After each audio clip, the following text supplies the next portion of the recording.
This week on the Creation Today show, we're giving $1,000 away right now. Pro-choice, pro-life. Make a decision on that. Pro-choice. All you got to do is give me a good reason to be pro-choice. If someone was to get raped, I would not expect her to keep that baby. Want something that's logically consistent all the way through. It's the woman's choice. It's their body. It's their choice. $1,000 reward right now. I used to be pro-life when I was a Christian. Then I went here, got an education, stopped being Christian. Let's start the debate right away. When you were a Christian, did you have a relationship with Jesus Christ? Oh, certainly. Welcome to the Creation Today show, where we bring together interviews with experts and solid Bible teaching. Your host, Eric Hovind, affirms the ultimate authority of God's Word, the truth of creation, and why it matters to you. Hey guys, welcome to the Creation Today show. I'm Eric Hovind. This is AJ Hurley. Hurley, yeah, Hurley. that's correct. Yes. We have been having a good time, haven't we? Man, we've had a great time. They got nothing, man. Dude, we've spent this entire week going to multiple different campuses. We've been to University of Central Florida, University of Florida, University of South Florida, and back to UCF. Yep. Did you know this is the amazing. largest college in America right here? We are incredible. on the largest college in America. We came to find out, are they the product of their environment? Are we just kind of group thinking here at college? Or are we actually giving an education to find out what are some arguments for abortion, and do those arguments actually work? Would the pro-choice worldview actually work in the world? You've been doing this for a long time. It's funny, real quick. You said this is the largest college in America, right? Right. 1/3 of our generation has been murdered in the womb by reproductive health care, quote unquote, calling it the euphemistic bigotry of reproductive health care. 1/3 of our generation. Of how many students there would be here if abortion was unthinkable. Wow. 1/3, one out of every three, there would be that much more people here. That's amazing. And I think a lot of people are having conversations with us, and they're just like, man, I think this is such a good dialogue. We don't have these conversations. I think so many people are just really taking the cultural kind of tide, the wind, wherever the wind's blowing, that's And what they going with believe, instead of really challenging their presuppositions. And if anywhere we should be to have these conversations, it should be here, because this is where their thoughts and their feelings, their desires, their justifications for the world should be developed in a logically consistent, moral way. So we decided to come and on these college campuses offer $1,000 to anybody who gives us a good, logical pro-choice argument. I want to run through some of the ones that we've heard, let you hear from the people themselves, and find out, do they work? Did you give away $1,000? I did not today, nope. I haven't given away $1,000 either. I don't think we've heard we've heard some of the same arguments over and over, but we haven't heard a good pro-choice argument, and that's what we're trying to get at. Not only that, I don't think there's been a single person that's, after the conversations, just said, hey, did you present a good argument? Even the people that were most vehemently opposed to what we said, they've kind of just admitted, no, I don't have a good argument. Yeah. All right, so we've talked to a bunch of people. Let me give you a little quick preview of what some of these people sound like. Check this out. So we're gonna go with a big one. Let's go with pro-choice, pro-life. Where would you stand right now? Pro-choice, pro-life. Make a decision on that. Pro-choice. Pro-choice, okay. What would be the rationale for the pro-choice argument? Give me a reason to be pro-choice. I think it's like the human's lifestyle. Like if they grow up in an abusive home or like that situation, what really matters. Personally, I wouldn't go that way. I wouldn't have an abortion. However, I think it's that person's choice based on their circumstances. I'm just pro-choice specifically for the sense of I don't feel like I have the right to tell people what to do. I just think that anyone should be able to do what they want with their body. And no matter what anyone believes, I just don't think you should force anything on anybody. I used to be pro-life when I was a Christian. Then I went here, got an education, stopped being Christian.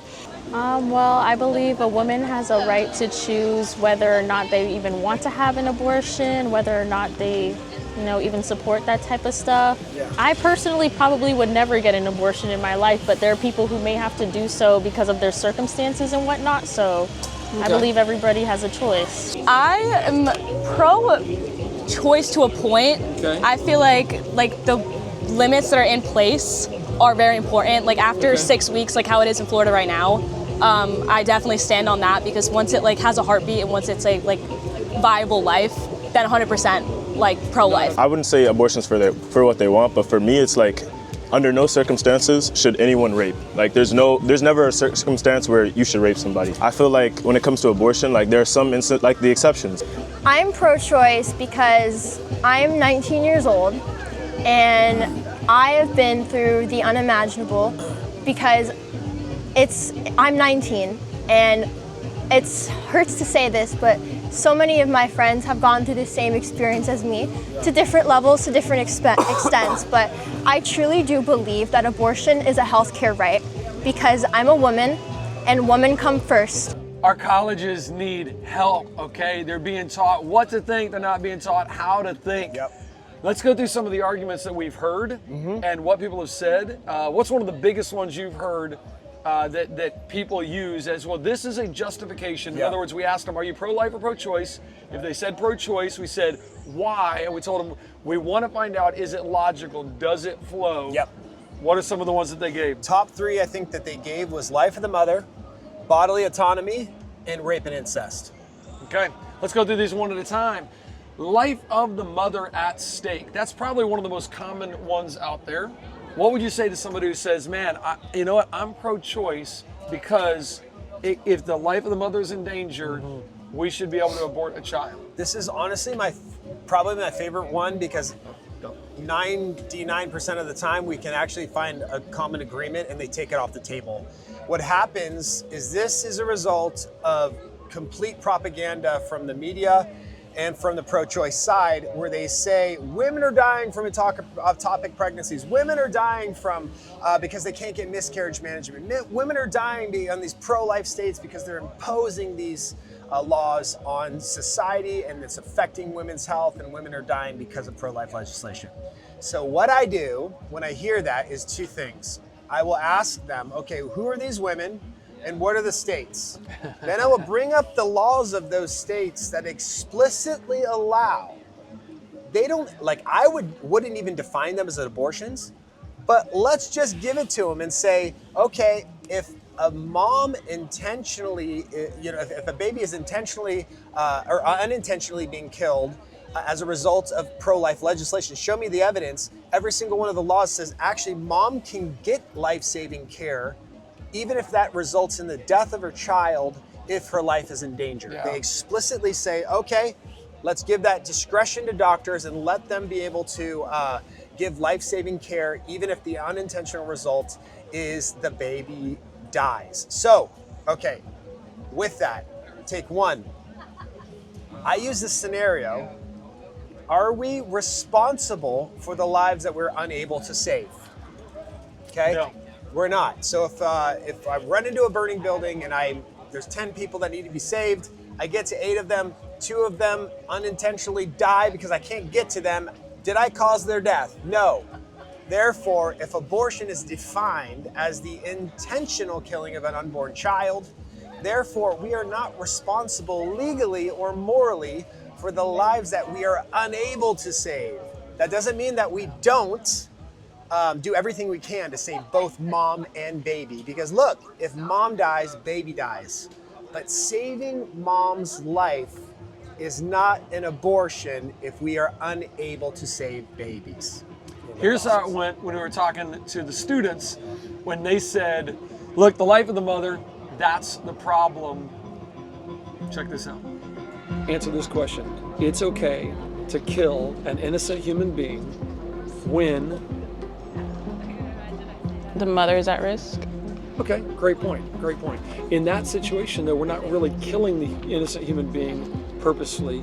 We're making a tragic choice. We're trying to provide care both for the mother and the baby.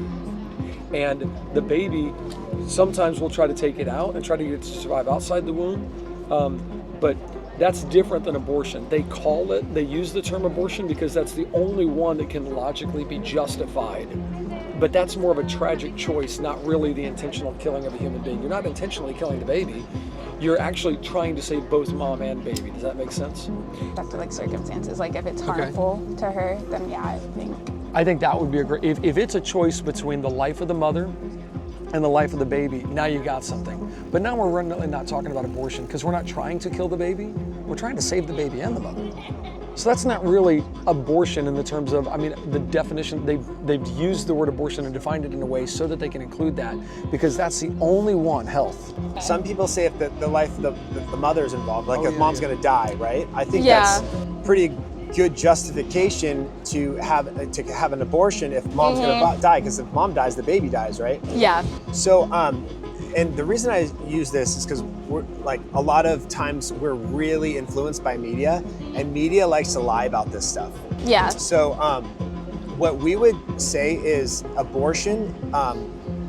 We have to correctly define what an abortion is.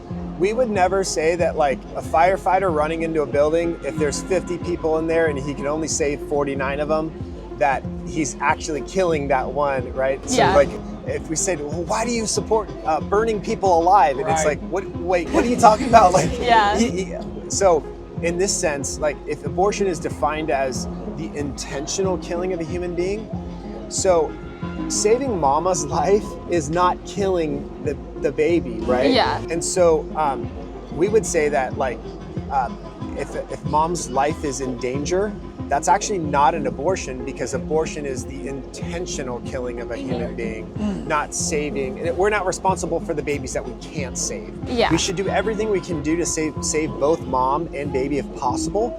But if mom dies, the baby's gonna die also. Yeah. So just so you kind of understand. Yeah. So I would say health of mom, that's not really abortion.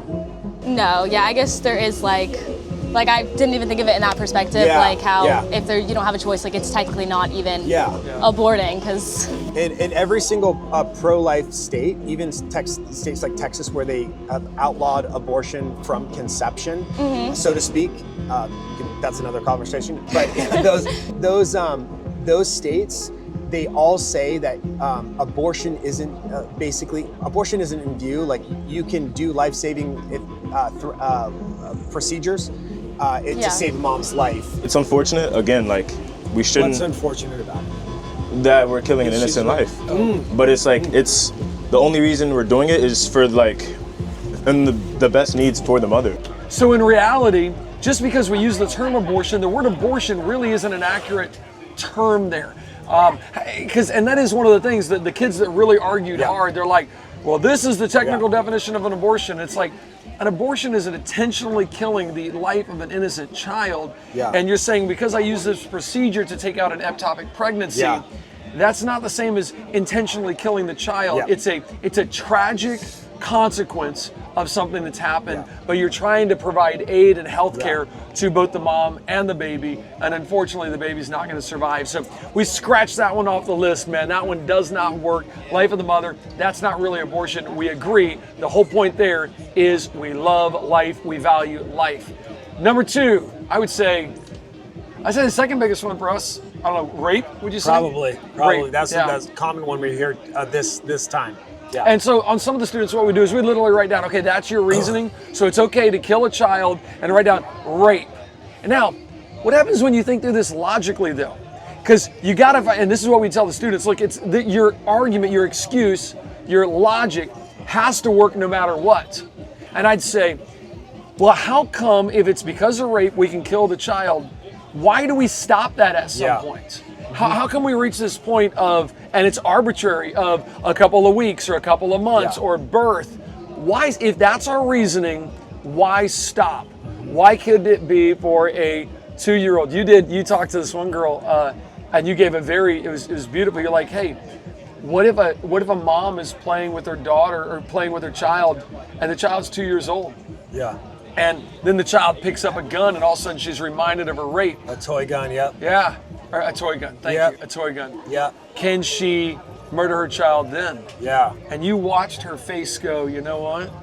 That doesn't work, does it?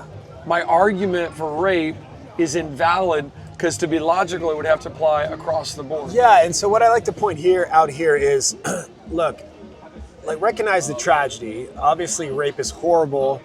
Rapists who rape women should get the death penalty. Agreed. But some of these people you're arguing with, one, they don't even believe in the death penalty, but they were willing to give the death penalty to an innocent child that they wouldn't even give to the father. But the other thing about this with rape is like, sometimes I'll ask like, look, can I ask you a stupid question here? Like, I think rape is horrible. I think we agree on that.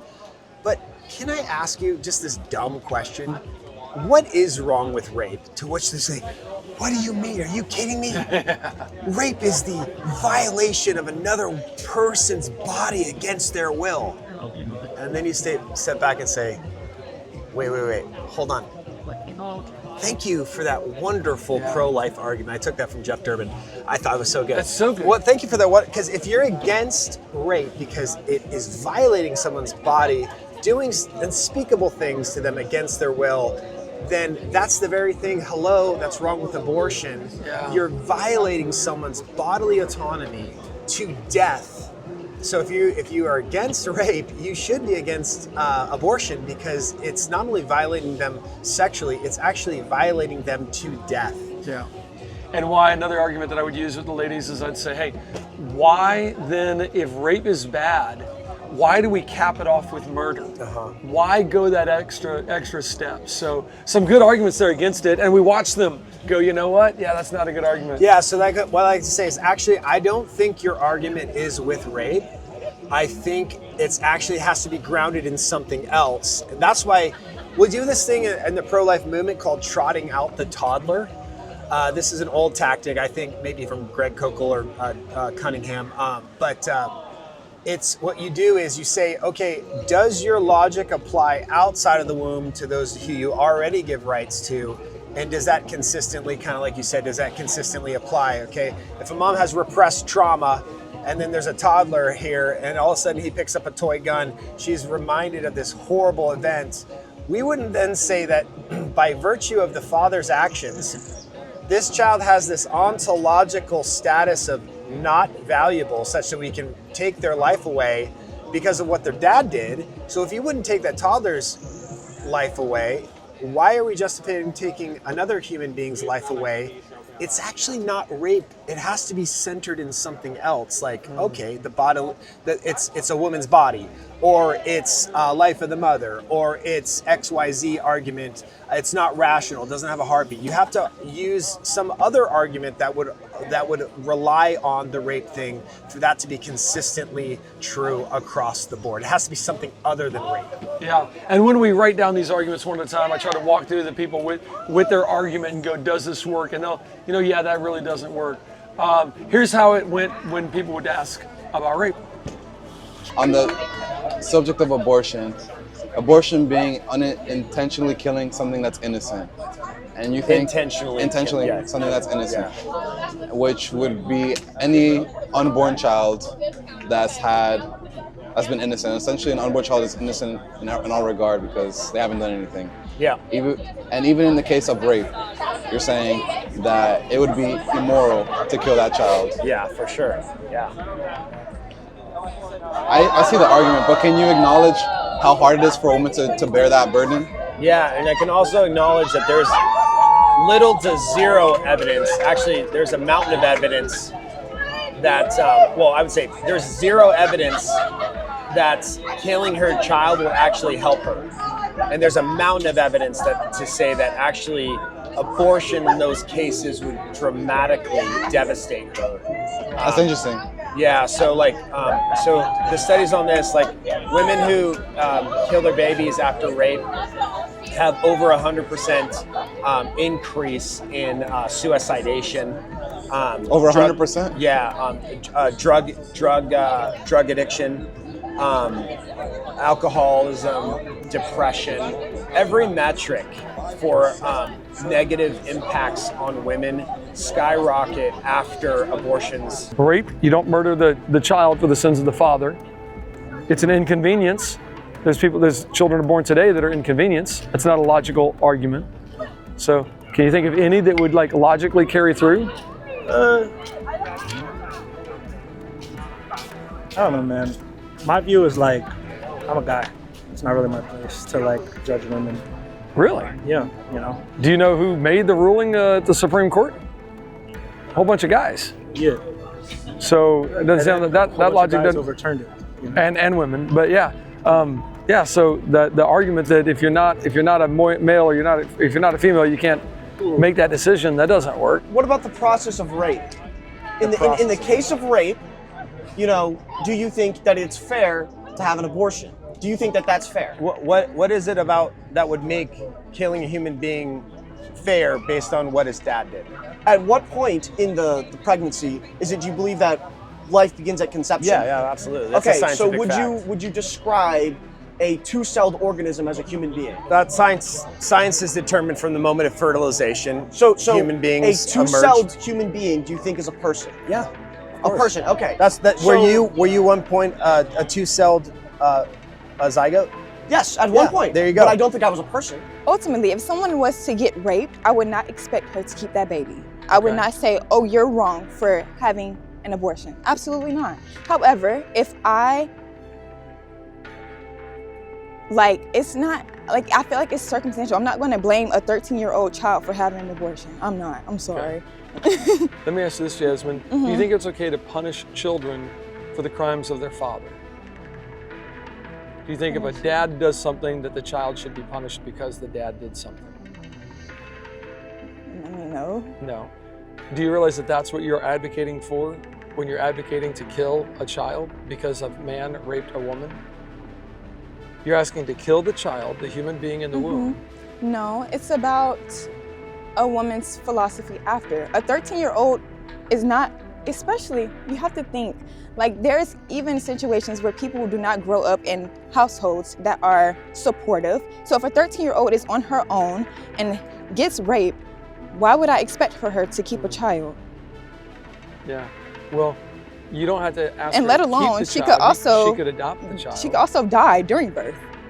Yeah. And if there's medical complications, sure, we take all that into account. Right. But as a Christian, I believe that life is a gift from God. It is. And all life is valuable. And as soon as we decide, well, this life we have the right to kill, now we've become the arbiter of when can we do that or not. Right. The problem is logically, Jasmine, we'd have to take that logic all the way through and say, if it's okay to kill a child because of rape, if that's an okay thing to do, Jasmine, why does that stop at birth? I'm just not okay with pushing my beliefs on someone else. So if they choose that they do not want to keep a child because they aren't prepared for that child, then that's where I stand. But if I ultimately was to mistakenly have a child conceive, then I would keep it. That's not on me to push my beliefs on anybody else. That's their perception, their views, and I'm going to leave it at that. Okay. So why should the killing of the child stop at birth? Why can't, if the mom's 2 months after birth, she looks at the baby and she's like, you know what, this reminds me of the day I was raped. I don't want this child anymore. Why can't she take it to a place and say, please kill my child? If she can do it before birth, what's wrong? In other words, in order for the argument to be logically sound, it has to go all the way through. And so you'd have to say there's nothing wrong after birth if there's nothing wrong before birth. Does that make sense? Right. But understanding a woman's body, it also makes sense not to keep the child. If she does not have a girl, no, I don't have time today. Hey Jasmine, we're offering $1,000 cash today. If anybody can give us a pro-choice argument that actually works. Because what we'd love for people to do is understand that life is a gift from God and that ultimately we are formed in the image of God. One last sentence, and thank you for letting us take your time today. I really appreciate it. Have you ever met a rape victim? Yeah, yep. Who's given birth? Yep, I have. How many would you say? Well, and I have friends with actually several children from rape. So my friend Ryan Baumberger is one of them. My friend Mark Rupke is another one. And what they would say is the circumstances of my conception don't determine my value. And that's really what we're saying. Have you spoken to their mothers or heard from their mothers? What do they think? I don't know either of their mothers, but I have spoken to other women that have been raped and kept their babies. And, you know, they say horrible tragedy, but, my child help me heal. So rape, there's nothing objectively immoral about rape. You're really jumping the gun with that one. How? No, to find out if something's logical, you take it to extreme. Okay. Let's go really So in the future, it's possible that raping and murdering children for fun could be a good thing in the future. I didn't say it was a good thing. No, I'm saying you said it changes. I understand. It could be a good thing. So if you've got a moral systems change all the time. In the future, there is a possibility that, yes, rape could be viewed as socially acceptable. Dude, AJ, it really is sad to watch these students who I believe have been the product of their culture telling them this is why, this is why, this is why, and they haven't logically thought through, why do I really believe this? What's really going on here? Do you see that? You're in the pro-life movement all the time. Oh, absolutely, yeah. I like to say it's the like a fish swimming in water. Don't know it's wet. This is the cultural tide that we live in. Most people don't take their opinions and their core beliefs based on firsthand convictions. They just accept the status quo. That's why it's so important that we're out here challenging the worldview and rationale of people to get them thinking through why they do it. And whether, I love one question you always ask people is like, is it possible that you could be a product of the cultural perspectives that are pushing these views on you, or is this a firsthand conviction? Right. Yeah. Hey, before we get to our third one, I want to say this or talk about this with you. We have run into many people that have sat right here or stood across from us that have said, "Oh yeah, I'm a Christian. I'm a Christian." Yeah. And then when you say, "Are you pro-life or pro-choice?" and you find out they're still pro-choice, you go, "What?" Yep. So what does that say about Christianity, about Christian values in America? Yep. I found that surprising. I'm sure you've run into this a lot. I'm sitting here going, hang on. I'm already dealing in the church with, you got to start with Genesis. Genesis is important. We didn't evolve, even though a lot of people are saying, well, maybe God used evolution. And now to have Christians say, hey, maybe killing an innocent human being is okay. Yeah. I go, whoa, is this something you've run into a lot? Well, yeah, and I think people don't have this holistic view of their Christianity that applies outside of the four walls of the church or outside of what we've categorized these views and reduced them to private views that we hold to the degree we'll actually admit it's murder, but then say, oh, well, that's just my view of it. I'm not going to impose that on others. And you're like, wait, what? You literally just said that you wouldn't impose. You think it's murder, but you wouldn't protect other human beings because that's your personal perspective. It just goes to show you the bankruptcy of the preaching, the teaching, and the level of philosophical rigor in our churches. We don't have people that are actually thinking. Honestly, AJ, it's left me going, I am concerned, man. I look around at all these students walking around here and I'm like, I'm very concerned about the future of society when our level of thinking is so shallow that we just believe these cultural things that have been told to us over and over and over and over. What was cool though is one girl today, actually, like it was almost our last conversation. Gabby. Yeah, she was a Christian, supported abortion up to 6 weeks. The last argument I brought him is like, Gabby, you're a Christian. You believe that these human beings. Can I show him? Sure. Yeah. Let me just show him. Yeah. Watch this. You're gonna love this. I am pro-choice to a point. Okay. I feel like the limits that are in place are very important. Like after 6 weeks, like how it is in Florida right now, I definitely stand on that because once it has a heartbeat and once it's a viable life, then 100% pro-life. No. Then after that, no. Unless it's certain rape or things like that. 2 6 weeks. Yes. After that, once a heartbeat, things develop, definitely not. Okay. A few moments later. In light of how you as a Christian see that this is a created image bearer of God, you know what it means to be an image bearer of God? Mm-hmm. Yeah. They represent, literally we beam the image of your creator. Yeah. Do you think that we should intentionally kill image bearers of God before 6 weeks? I mean, no, in my point of view. Yeah. I don't really think, now going through all the things and crossing them off, it's giving different point of views to me, but. Would you say you changed your mind? I think so, yeah. 100% pro-life now? Yeah. Amazing. Well, that's For real? great. That's No, yeah, I definitely changed my perspective. That's so cool. I'm really glad.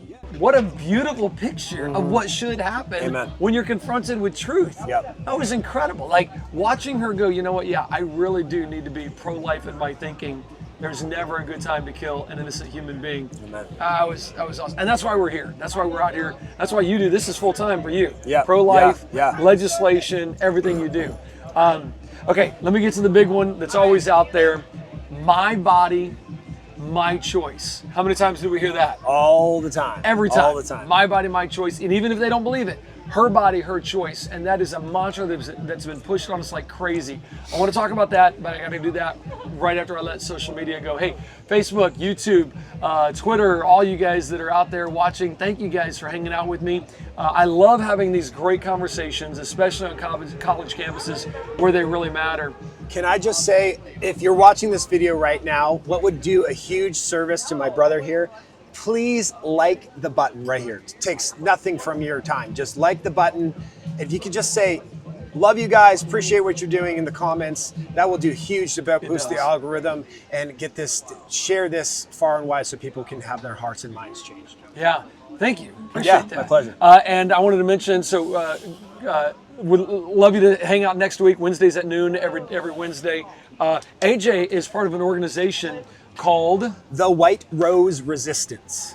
And I forget the website. I have it pulled up. www.thewhiterose.life. .life. I was like, it's not .com. I remember that. So I'm the .life. national outreach manager for director for White Rose organization, led by our fearless leader Seth Gruber, one of my best buddies, and we God's brought us together, I think, to get the church, waken the sleeping giant to end this. We do need boldness out there, speaking the truth in love and helping people understand this truth. Hey, if you want to see what we've been sending to students, would love for you to get these flyers for yourself. On one side, I've got the basic argument: intentionally killing an innocent human being is always wrong. The unborn is an innocent human being. Therefore, abortion is always wrong. That's a logically sound argument. And then we put the website together, prochoicefails.com. Would love for you to check it out. I got Mark Spence, What Is It movie on there, Ray Comfort's 7 Reasons movie on there, along with several of the links. And if you're somebody who believes in believes in abortion, you're pro-choice, you can go for the $1,000 right there, man. Submit your evidence. What is your reason? And see if you can win $1,000. We want a pro-choice argument. That works. But we haven't got it yet. And we've been on college campuses for the last 4 days. All right. God bless you guys. Look forward to seeing you next week. We're going to go on and talk about my body, my choice, and how that went.